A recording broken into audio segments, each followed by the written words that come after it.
ont marqué leur temps par rapport à la parole de Dieu qui sortait de leur bouche. Salomon, pour lui, était normal qu'il soit riche car lui il était un roi. Un pasteur peut bien s'habiller, mais faites attention, il ne faut pas être une occasion de chute pour tes fidèles. Et pendant le culte, le pasteur numéro 1 parmi ces 5 pasteurs nous a dit que chacun de nous devait prendre 15 minutes pour prêcher. Et j'ai demandé au pasteur si je peux prendre mes 15 minutes pour témoigner et il a accepté. Avec une cravate à la place de ma ceinture, je me suis levé pour parler. Et pendant que je parlais, il y avait le pasteur qui m'avait interprété, et pendant que je rendais mon témoignage, j'ai remarqué 2 choses dans la salle. Les gens pleuraient lorsque je parlais, et d'autres tremblaient en m'écoutant. Et lorsque j'ai fini de rendre mon témoignage, j'ai remis le micro au dirigeant et dit Dieu vous bénit, et je suis allé m'asseoir à ma place devant où il y a des pasteurs. Dès que je suis allé m'asseoir, le Saint-Esprit est descendu dans la salle et les gens parlaient en langue et presque toute la salle était mouvementée, et le pasteur titulaire dit au dirigeant, dis-leur de se taire car l'esprit des prophètes est soumis aux prophètes. Pendant que le pasteur parlait, le dirigeant avait le micro en main mais il n'arrivait pas à parler, et les pasteurs qui étaient assis disaient au numéro 1 arrête de dire ceci car c'est l'esprit de Dieu. Et pendant que les gens parlaient en langue, un coup eux tous sont arrêtés et il y a eu silence dans la salle.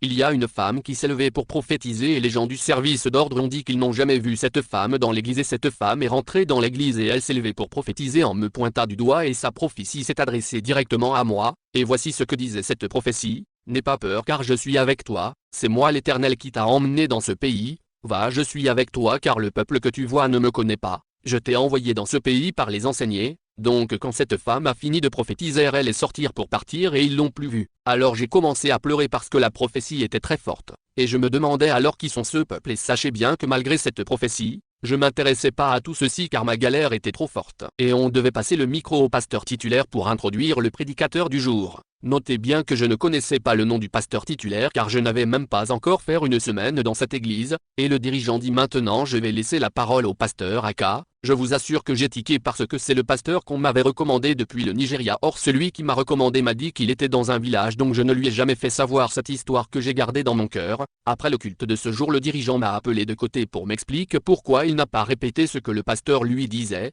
L'esprit du prophète est soumis au prophète et que les gens devaient se taire. Il me dit que lorsque le pasteur lui parlait, c'est comme si Dieu avait enlevé sa gorge. Or il avait l'envie de repérer les mots mais Dieu avait enlevé sa gorge et voilà pourquoi il ne pouvait pas parler. Et après le culte, le pasteur m'a fait savoir qu'ils l'ont envoyé dans une autre église et que moi aussi je devais quitter cette église parce que c'est lui qui m'avait hébergé partait aussi de cette église. J'ai fait seulement une semaine dans cette église et j'étais obligé de partir. Je suis allé faire la maçonnerie quelque part et il y a eu un Congolais qui m'a hébergé chez lui, et la nuit avant le jour où on devait nous payer, j'ai eu une vision. Dieu me dit n'aie pas peur car c'est moi l'Éternel qui t'a emmené dans ce pays pour enseigner ce peuple car ils me connaissent pas. Je me suis réveillé et j'ai dit à Dieu si c'est toi qui me parles, ordonne qu'on ne nous paye pas, voilà une erreur bête que je suis encore allé faire. Et le lendemain nous sommes allés au travail et on nous dit que le travail est fini. Ils ne nous ont pas payé jusqu'aujourd'hui. Faites attention, la majorité des pasteurs qui ont de l'argent ou des immeubles que vous appelez souvent les pasteurs les plus riches au monde, souvent la majorité Dieu n'est pas avec eux, mais les pasteurs que vous négligez parce qu'ils n'ont rien dans leur vie, souvent ce sont ceux pasteurs-là que Dieu est avec eux, et la majorité de vos soi-disant pasteurs riches disent à leurs fidèles de refuser la souffrance dans leur vie. Or la vie chrétienne est une vie de souffrance.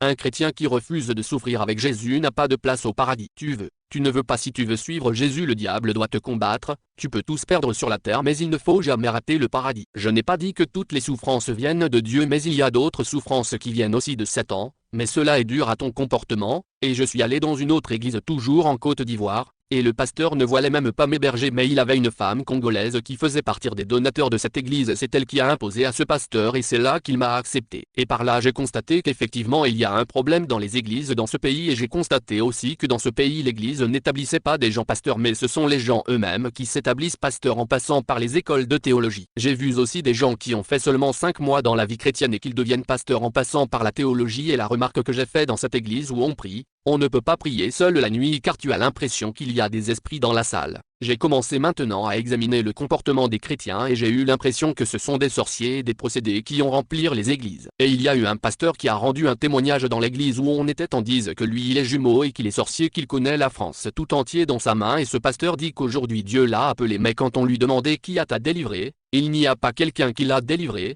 Et je vous assure que j'ai vécu l'enfer dans cette église. Vous savez qu'il est facile de prêcher un peuple qui ne connaît pas Jésus, mais il est difficile d'enseigner un peuple qui croit connaître Dieu mais il ne le connaissant pas, c'est très difficile. Et ce sont des choses qui commençaient à attirer mon attention concernant la prophétie qui était sortir. Souvent lorsqu'on dormait dans l'église, maman pasteur se fâchait en nous disant venez laver les assiettes les chiens là. Mais je ne pouvais rien faire car j'étais dans une condition de faiblesse et c'est Dieu qui me l'a imposé. Mais la différence qui était entre moi et les autres est la grâce de Dieu qui était sur moi. Lorsqu'on faisait l'œuvre de Dieu, on sentait toujours la différence entre moi et les autres à tel point que les gens m'ont beaucoup aimé dans l'église, mais la tête m'a toujours détesté. Mes frères, j'ai vécu l'humiliation et l'enfer et il m'arrivait souvent de manger haricots 50 frkfa petits et riz 50 frkfa petits et je buvais 1 litre d'eau après le repas pour que mon ventre soit ballonné, mais je faisais toujours l'œuvre de Dieu. Je me souviens un jour je prêchais le soir dans l'église et le lendemain mon oncle m'a appelé de la France et me dit que je vais t'envoyer 300 000 francs CFA pour que tu te débrouilles un peu dans le commerce. Or c'était beaucoup à l'époque, j'étais tellement content pour recevoir cet argent et le lendemain j'apprends qu'ils ont mis mon oncle en prison en France. Cela m'a tellement fait mal, et depuis ce jour-là mon oncle ne voulait même plus m'aider. Il avait l'impression que c'était moi qui lui avais apporté la poisse. Je vous l'assure que la seule chose qui me fissait expirer était la promesse que Dieu m'a faite car comme je l'ai dit, un désert sans la promesse de Dieu tu ne peux pas aller loin car c'est la promesse de Dieu qui fait vivre celui qui vit un moment de désert ou de galère. Je vous assure que c'est là que j'ai la remarque que presque toutes les personnes chrétiennes ou païennes que j'ai parlé avec, la majorité étaient des possédés ou des sorcières et la majorité passe la nuit dans l'eau avec Mami Wata. Il y a d'autres que j'ai échangé avec elles ont de l'argent et des voitures mais lorsque tu causes avec elles sur leur vie secrète elles te diront clairement que ce sont leurs maris de nuit qui leur donnent de l'argent dans leurs rêves quand elles dorment, et lorsqu'elles se réveillent cet argent est dans leurs mains. Or nous on pensait que c'est lorsque tu dors et tu fais un rêve que tu sors avec une femme, c'est là que tu as un mari de nuit mais ce n'est pas le cas. Or ce sont des rêves lorsque tu as envie d'une fille alors tu la vois dans tes rêves et non un mari de nuit. Autre remarque aussi que j'ai fait est que presque la majorité ont des troisièmes yeux spirituels. Cela veut dire qu'ils voient dans le monde spirituel et non seulement car ils causent aussi avec des esprits. Cette personne peut t'expliquer ta vie exactement et il va te faire croire que c'est Dieu or ce n'est pas Dieu. Et la majorité d'eux sont devenus des pasteurs sans formation. D'autres pasteurs te diront qu'ils étaient sorcières mais quand tu les demanderas qui t'a délivré ils te diront personne, mais il est devenir pasteur et dans son ministère il ne fait que prophétiser et fait tomber les gens. Et souvent je les disais clairement que ce n'est pas normal que quelqu'un qui était sorcier ou quelqu'un qui cause avec des esprits, une telle personne doit passer à la délivrance. D'autres disent qu'ils ont fait auto-délivrance or ce n'est pas normal car quelqu'un qui est sorcier qui a mangé des amés, on doit délivrer cette personne parce que cette personne a signé un pacte avec l'enténèbre. Ces choses ne sont pas seulement en Côte d'Ivoire mais elles sont aussi en Afrique de l'Ouest et à cette époque tout le monde prêchait seulement la prospérité et je me suis dit que cela n'était pas normal car ces peuples n'ont pas besoin de messages de prospérité mais de repentance car beaucoup sont capturés par les dieux qu'adoraient leurs parents ainsi qu'eux-mêmes et c'est là maintenant que je commence à comprendre la prophétie qui m'a été donnée. Je me souviens un jour, j'ai organisé une retraite spirituelle dans cette église dont je parle avec la permission du pasteur numéro 1. Toute l'église était intéressée pour participer à cette retraite et la retraite était tellement bonne que ça bouleversait toute l'église. À la fin de cette retraite Dieu a opéré de grandes choses. Et le dimanche après notre retraite, pendant le culte le pasteur avait invité un de ses amis pasteurs qui avait aussi prêché pendant la retraite et lorsque ce pasteur a prêché il a demandé à l'église d'aider le pasteur sur le plan financier. Et ce jour-là le pasteur a eu plus de 2 millions et les femmes ont donné des pagnes de valeur et un congélateur à sa femme. Le pasteur qui prêchait a dit qu'on va observer un jeûne de 3 jours à sec afin de bénir le mois. Lui est le pasteur numéro 1 et il a bien dit que si l'Éternel a béni cette église, Dieu est passé par le pasteur Frodi Botuku pour bénir cette église. Pendant qu'il parlait il y a une femme qui a levé sa main dans la folle et elle a donné 12 000 disent que c'était pour nous trois pour boire la bouille après le jeûne. Après le culte tous ceux dont j'ai invité pendant la retraite, chacun a reçu son enveloppe et moi je me disais que moi j'aurais un simple 10 000 pour aller payer mes habits car à l'époque j'aimais beaucoup m'habiller car le pauvre n'a pas besoin d'un immeuble mais il a besoin seulement d'un petit rien pour vivre. Et le lendemain on a commencé le jeûne et j'ai dit au pasteur que je ne peux pas faire le jeûne 3 jours à sec. Il a accepté et normalement je devais finir mon jeûne à 18 h. Maintenant il est 17 h et le pasteur était à côté de moi et dans sa main il avait un petit sachet de glace de j'aime et je vous assure que c'est cette petite glace qu'il m'a donnée comme ma part et j'ai pris cette glace je l'ai jetée, j'ai arrêté le jeûne donc j'ai tourné la page. Quelques jours après le pasteur a perdu son grand frère et tout l'argent qu'il avait reçu et partir dans les funérailles. Notez bien que j'ai vécu des choses que je ne peux pas tout expliquer ici.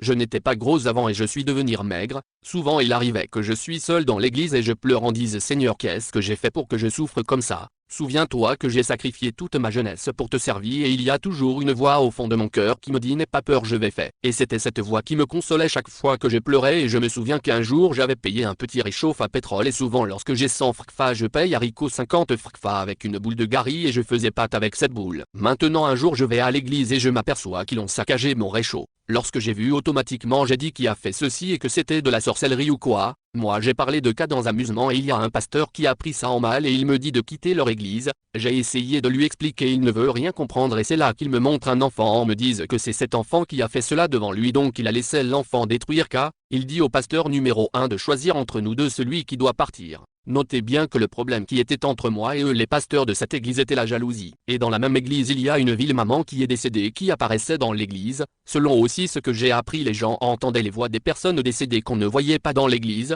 Il y a eu 2 pasteurs qui ont rendu témoignage parce qu'ils dormaient dans cette église. Il y a un qui dit pendant qu'il dormait au milieu de la nuit il voit une vieille maman qui le regardait en tremblant et ce pasteur a crié. Moi-même il y a déjà eu un ancien de cette église qui a tiré sur moi dans le rêve et le matin cet ancien a manifesté cela. Et pendant la discute je lui ai dit que moi je vais y aller comme c'est votre église. Alors j'ai pris mes bagages et je suis parti. Selon ce qu'on m'a raconté, le dimanche le pasteur a pris le micro en disant qu'il y a des gens qu'on a hébergés ici et ce dernier a pris la décision de quitter cette église. Or ce n'était pas le cas mais c'est plutôt eux qui m'ont poussé à partir. Et le pasteur dit que le frère va souffrir, il va commencer à vendre les cigarettes et il va mourir. Il y a un de mes amis ivoiriens qui fut mon meilleur ami qui était dans la salle. Lorsque le pasteur a dit que j'allais mourir il cria amenez, cela veut dire qu'il veut que les vœux de ce pasteur se réalisent et après cela je vous assure que j'ai trouvé un endroit où dormir mais je n'avais pas de quoi manger. Le but de ce pasteur était de me voir mourir afin de dire aux gens voilà Dieu l'a frappé, et je vous assure qu'il me surveillait pour voir ce que deviendra ma vie à la fin. Quelque temps après celui qui a crié Amen a eu un problème et on l'a chassé aussi de cette église, et lorsqu'ils l'ont chassé il a eu une courte maladie et il est mort plus tard et le pasteur qui a voulu qu'on me chasse a été attrapé en voulant voler les offrandes donc c'est pour vous dire qu'on ne combat pas celui que Dieu a sa main sur lui quelle que soit la galère qu'il vit. Dieu protège toujours ses enfants. Souvent je dis aux gens de faire beaucoup attention car les personnes que vous ne considérez pas souvent Dieu les considère. Toute galère n'est pas synonyme de la malédiction car Dieu le permet souvent afin d'enseigner son peuple. Et il est arrivé que tellement que ma galère était trop à la fin je disais Dieu n'existait pas et je vous assure que peut-être que vous aussi vous vous dites ceci à cause de vos problèmes mais je te dis d'écouter ce message jusqu'à la fin. Il est arrivé un moment où je suis allé dans l'église de l'un de mes frères congolais donc j'ai voulu maintenant travailler avec lui.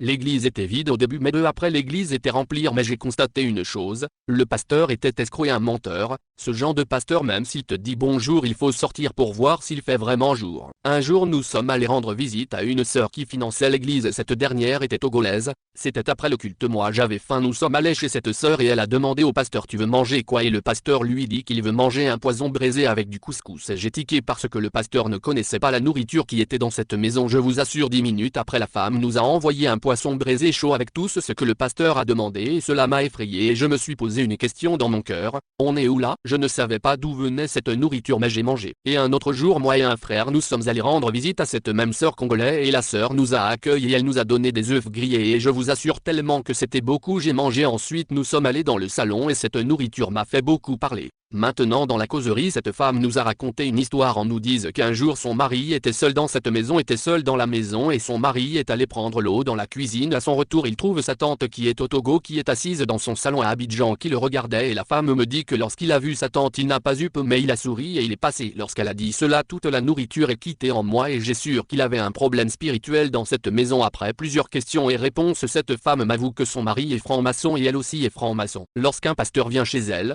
l'aide financièrement mais elle va te pousser à sortir avec elle et lorsque tu acceptes elle détruire ta vie et elle te tue. C'est comme ça qu'elle tue les pasteurs et malgré ma galère j'ai dit au frère qui m'a accompagné de ne plus mettre ses pieds chez cette femme mais ce frère est passé dans mon dos pour aller voir cette femme en la demande de l'aider financièrement. Cette femme a détruire la vie de ce frère, c'est pour te dire que ce n'est pas tous ceux qui ont de l'argent dans l'église que Dieu a béni car il y a beaucoup d'infiltrés qui font semblant afin de nous détruire donc j'étais obligé de quitter ce pasteur car il était louche. Avec un frère, souvent on partait payer le pain couché à la boulangerie et les boulangers se moquaient de nous souvent et la seule chose qui me donnait l'envie de vivre est promesse de Dieu. Je vous assure que la vie chrétienne n'est pas celle que vos pasteurs vous présentent mais c'est une vie de combat et si tu as une vision plus élevée dis-toi que tu vas subir plus que ça et j'étais prêt à me tuer car la vie ne m'intéressait plus mais quand on servait Dieu les gens sentaient la différence entre moi et eux. Le désert est normal dans la vie d'un enfant de Dieu mais s'il n'y a pas la promesse de Dieu tu vas mourir. À chaque élévation il y a un prix à payer et moi qui ai même